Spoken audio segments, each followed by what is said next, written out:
Doom Eternal built upon the strong foundations that the series' 2016 reboot established, evolving the classic and frenetic first-person action by introducing a complex layer of strategy and quick decision-making. It was a change that, while popular, did alienate some players looking for something akin to its more straightforward predecessor, with its emphasis on consistent movement, resource juggling, and frequent weapon switching, all of which could detract from the core principles of gratuitous demon slaying. As a response to that, Doom: The Dark Ages doesn't retreat backwards, but instead threads the needle by re-establishing an engrossing power fantasy with simple but satisfying mechanics that push its combat into uncharted territory for the series.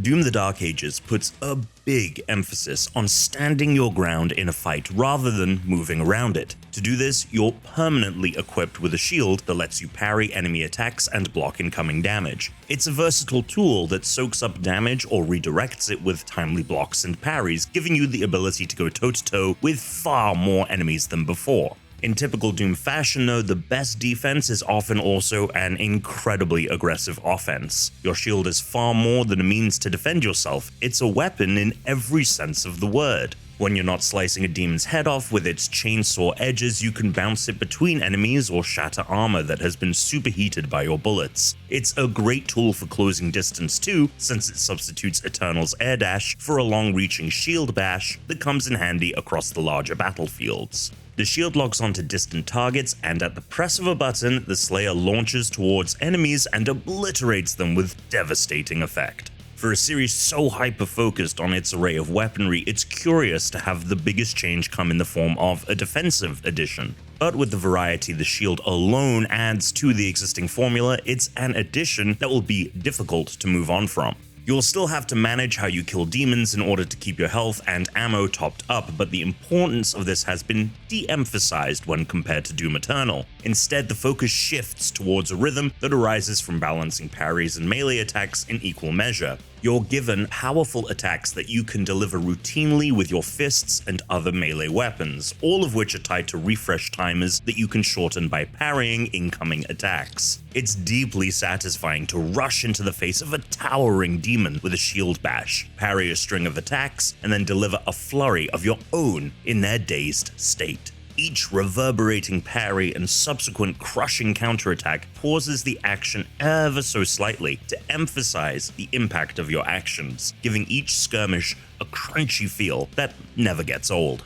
The heft behind your strikes is accentuated by the sheer physicality of the Doomslayer this time around. This unrelenting force has always looked and felt like an unstoppable killing machine, but the Dark Ages leans further into this by showing you just how much of a physical presence you command on the battlefield.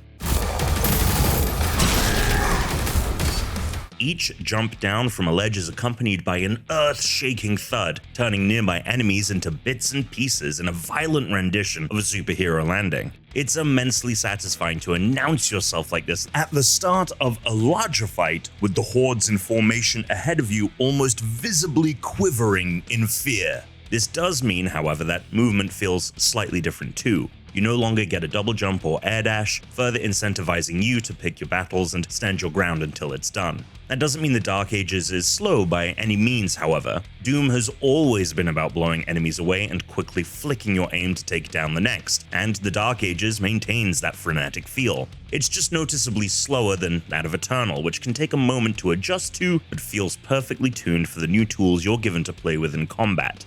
It takes some time for all those changes to start to click together, which can make the first hour or so of the Dark Ages feel uneven. The opening handful of chapters do a good job of slowly drip-feeding you each new mechanic, but it ends up breaking the pacing severely when the action is paused routinely by a new tutorial blurb to read. It also takes some time for all your new abilities to start coalescing, which only really started once I had purchased some upgrades for my weapons that help them synergize in devastating ways.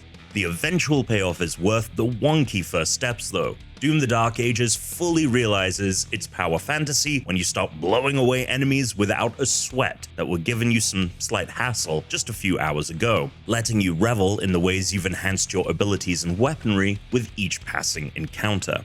Doom the Dark Ages doesn't toss aside the series' heritage in favor of its newly discovered love for melee combat. Its vast array of weapons bring back series favorites and intelligently twist some staples for more era-appropriate substitutions. It's still as fun as ever to blow demons away at close range with the super shotgun, which finds new life in a Doom that's all about getting in the face of your foes, but it's the newer additions that I consistently found myself gravitating towards for a balance of fun and utility. One of my favorites is a railgun equivalent rifle that fires a cannonball attached to a chain, decimating armored enemies with seismic impact. Another literally chews up skulls and spits out the bits of bones as bullets, which translates into a rapid-firing Gatling gun that's great for controlling groups of demons. The Dark Ages weapons are rooted in the medieval-themed period you find yourself in, changing their behavior just enough from weapons you might already be familiar with to make using them fresh and exciting again. Another way the Dark Ages immerses you in its new time period is by letting you loose on its world with much larger open-ended levels to explore. These hubs have multiple objectives for you to complete as well as secrets and challenges to undertake, but they let you choose the order and pace at which you want to tackle them. It feels like an extension of the linear yet secret-laden levels of both the 2016 reboot and Eternal, except there's a lot more to find and more ways for things to be hidden. Many of the highlights appeared in the new Cosmic Realm, an entirely new setting for Doom that draws from its Lovecraftian roots to create some memorable side content. None of these hubs feel too large or empty, consistently filling their large spaces with battalions of demons to get into messy skirmishes with. They're also well balanced, with more linear spaces you'll be funneled through, giving the extensive 22-chapter-long campaign a good dose of variety. The Dark Ages falters when it strays away from these tightly tweaked fundamentals. Among the mix of linear and larger stages, there are a handful of instances where you either pilot a giant mech for climactic kaiju-like fights, or traverse a large battlefield on the back of an armor-clad dragon with energy wings. While both are introduced in memorable ways, they lack depth to their action. Each instance, whether it's in the mech or riding atop the dragon, boils down to seeking out enemies and engaging in slow, drawn-out fights where you trade blows between timely dodges. These encounters feel ripped out of an entirely different game when compared to the beautifully balanced combat while on foot, and just make you long to get back to that. Similarly, Doom the Dark Ages fails to tell a captivating tale with its shift towards cinematic storytelling. The Heart of Argent, discovered in AR-722, an artifact said to contain the soul of the last wraith. Powers and origin unknown. It's easier to follow now that there are characters to put names to and events unfolding in front of you rather than through codex entries like games prior, but there's not much beyond the war that's waged at the game's opening and where it leaves things by the end. It's a far cry from the tone of the 2016 reboot and more in line with that of Eternal's seriousness, never paying off some of the questions it poses about the Slayer and his role in this conflict at the start. There are, however, some standout moments, particularly when some unexpected liberties are taken with the Slayer as a character. These thankfully don't fall into the trap of trying to tie some larger mythos to a character that is barely more than an avatar for the game's violence, but they do call back to some of the best moments in the reboot that should put a smile on your face. It is surprising how much Doom the Dark Ages manages to rein in some of the changes Doom Eternal made, while also taking the series in a wholly new direction that redefines its rules of engagement. The emphasis is on melee combat that harmonizes beautifully with the tried and tested pace of Doom's action, making each new attack parried and counter-attack landed feel as satisfying as the first.